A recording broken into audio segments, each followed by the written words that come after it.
Vous avez donné votre dernière consultation en juin dernier, après 43 ans comme Orle.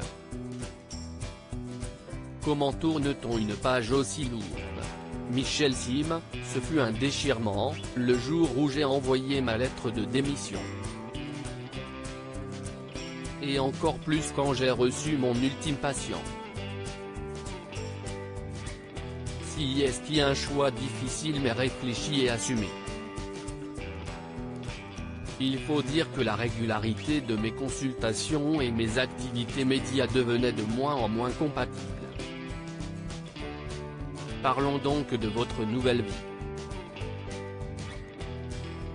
D'abord comme acteur puisque vous allez reprendre la doc et le veto.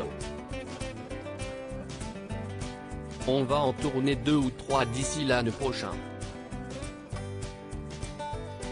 Je suis ravi car je me suis super bien entendu avec ma partenaire Dounia Cohézin. Et comme en plus, ça a cartonné, leader de la soirée avec 4,6 millions de téléspectateurs en mars 2021 sur France 3, note de la rédaction, on ne va pas se priver. Les pouvoirs extraordinaires du corps humain s'arrêtent. Pour mieux renaître ? Après 9 ans et une trentaine de numéros, on avait fait le tour. La nouvelle formule tournera davantage autour de l'esprit. Dans le monde entier, il y a des médecines que la culture occidentale ne comprend pas.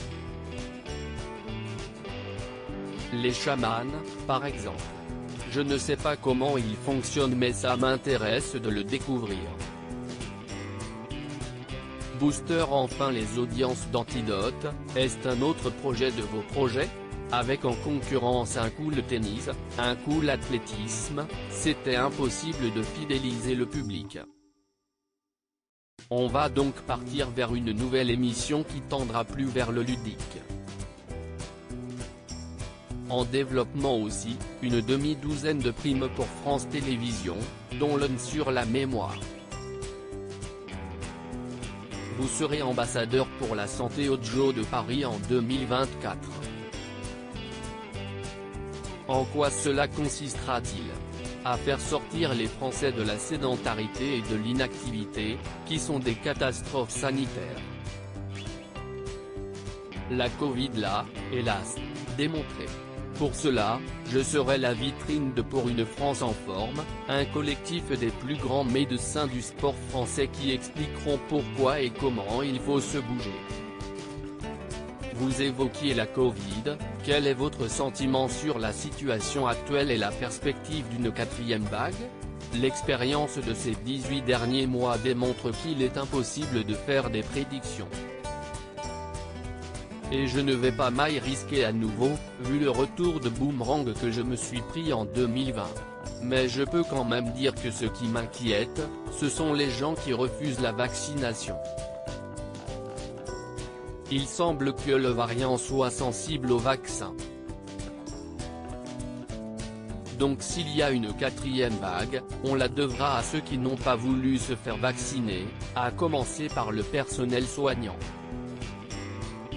Mais la vaccination doit être appliquée au plus grand nombre. Que vous inspirent ces vedettes qui émettent des réserves sur la vaccination, comme Sophie Marceau récemment? Je pense que quand on est connu et qu'on va contre la vis des plus grands scientifiques mondiaux, on ferait mieux de se taire et de garder son avis pour soi.